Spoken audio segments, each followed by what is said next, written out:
Assalamualaikum warahmatullahi wabarakatuh. Hello everyone. Perkenalkan, nama saya Cici Aslia, NPM 19110800045 dari Prodi Bimbingan dan Konseling Pendidikan Islam kelas E semester 4. Di video ini saya akan mereview pertemuan 1 sampai 3. Bapak Belardo Farjantoki selaku dosen pengampu mata kuliah Bimbingan dan Konseling Anak dan Remaja. Baiklah, saya akan menjelaskan pada pertemuan yang pertama, yaitu ruang lingkup bimbingan dan konseling anak dan remaja. Yang pertama, ada pengertian bimbingan dan konseling anak. Apa sih pengertian bimbingan dan konseling anak? Bimbingan konseling anak merupakan proses pemberian bantuan psikologi yang diberikan kepada anak usia dini dalam rangka membantu anak usia dini tersebut agar dapat mengembangkan potensi dirinya sehingga dapat mencapai perkembangan yang optimal serta dapat memecahkan masalah yang dialaminya. Yang kedua, pengertian bimbingan dan konseling remaja. Menurut Gildart tahun 2012 menyebutkan konseling remaja adalah suatu proses bantuan yang dilakukan kepada seseorang individu dengan sikap, keyakinan, konstruk perilaku, dan respon uniknya masing-masing dalam menghadapi tantangan yang dihadapinya. Yang ketiga, ada perbedaan bimbingan dan konseling anak dan remaja. Di sini terbagi menjadi 3 bagian. Yang pertama, bimbingan dan konseling dewasa. Yang kedua, bimbingan dan konseling lansia. Yang ketiga, bimbingan dan konseling anak berkebutuhan khusus. Yang pertama, saya akan menjelaskan bimbingan dan konseling dewasa. Masa dewasa merupakan salah satu periode dalam rentangan kehidupan manusia, di mana individu meninggalkan masa remajanya. Yang kedua, bimbingan dan konseling lansia. Lansia adalah fase menurunnya kemampuan akal dan fisik, yang dimulai dengan adanya beberapa perubahan dalam hidup. Yang ketiga, bimbingan dan konseling anak berkebutuhan khusus. Bimbingan dan konseling bagi anak berkebutuhan khusus ialah suatu kegiatan pelayanan bantuan kepada anak berkebutuhan khusus di sekolah oleh guru BK atau konselor secara terencana, terorganisir, dan terkoordinasi yang dilaksanakan pada periode tertentu, teratur, dan berkesinambungan atau berkelanjutan. Selanjutnya saya akan menjelaskan pada pertemuan yang kedua, yaitu hakikat dan urgensi bimbingan dan konseling anak dan remaja. Yang pertama, hakikat dan urgensi bimbingan dan konseling. Hakikat dan urgensi bimbingan dan konseling ialah dasar pemikiran atau penyelenggaraan bimbingan dan konseling di sekolah atau madrasah.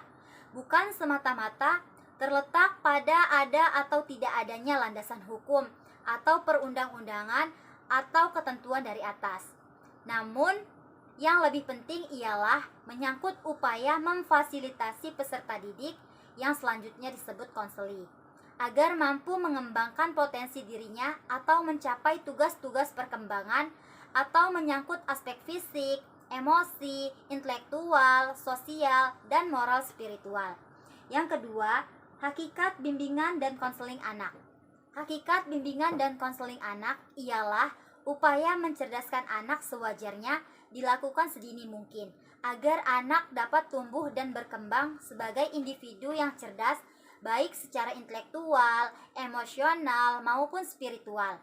Selanjutnya, secara dini pula, orang dewasa, guru, dan orang tua perlu memahami dan membantu membimbing anak agar berbagai aspek perkembangan seperti fase dan tugas perkembangan mereka dapat tumbuh dan berkembang secara optimal. Yang ketiga, ada latar belakang perlunya bimbingan dan konseling bagi remaja.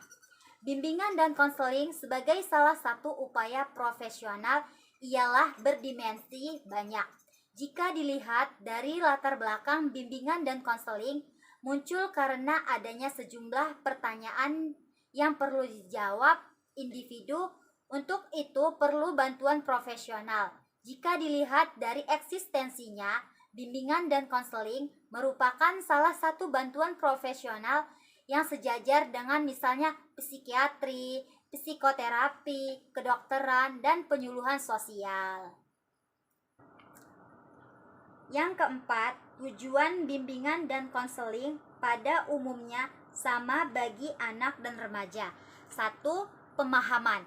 Dengan adanya pemahaman terhadap akar dan perkembangan kesulitan emosional mengarah kepada peningkatan kapasitas atau lebih memilih kontrol rasional ketimbang perasaan dan tindakan.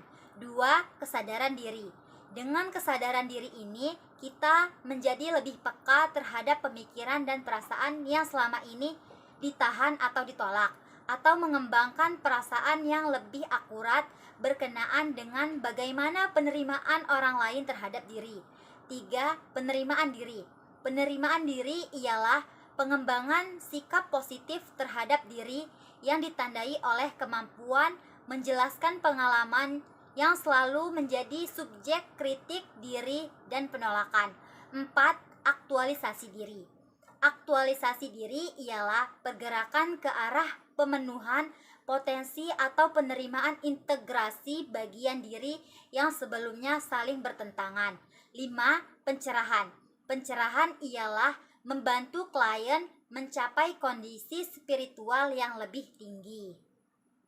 Selanjutnya, saya akan menjelaskan pada pertemuan yang ketiga, yaitu konsep dasar bimbingan anak dan remaja.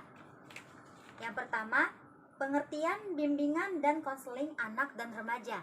Bimbingan konseling anak merupakan proses pemberian bantuan psikologi yang diberikan kepada anak usia dini dalam rangka membantu anak usia dini tersebut agar dapat mengembangkan potensi dirinya sehingga dapat mencapai perkembangan yang optimal serta dapat memecahkan masalah yang dialaminya. Sedangkan konseling remaja adalah suatu proses bantuan yang dilakukan kepada individu dengan sikap, keyakinan konstruk, perilaku, dan respon uniknya masing-masing dalam menghadapi tantangan yang dihadapinya. Yang kedua, tujuan bimbingan dan konseling anak dan remaja. Setiap individu memiliki masalahnya masing-masing, namun masing-masing individu tidak memiliki kemampuan yang sama dalam memanage masalahnya. Tujuan bimbingan dan konseling pada umumnya sama bagi siapapun termasuk bagi anak dan remaja. Berikut ada beberapa di antara tujuan yang didukung secara eksplisit maupun implisit oleh para konselor. Yang pertama, pemahaman diri, berhubungan dengan orang lain, kesadaran diri, penerimaan diri, aktualisasi diri, pencerahan, pemecahan masalah, pendidikan psikologi, memiliki keterampilan sosial, dan reproduksi aksi sosial. Yang ketiga, fungsi bimbingan dan konseling anak dan remaja. Bimbingan dan konseling bertujuan agar peserta didik dapat menemukan dirinya, mengenal dirinya, dan mampu merencanakan masa depannya. Bimbingan dan konseling merupakan fungsi integral dalam proses belajar mengajar.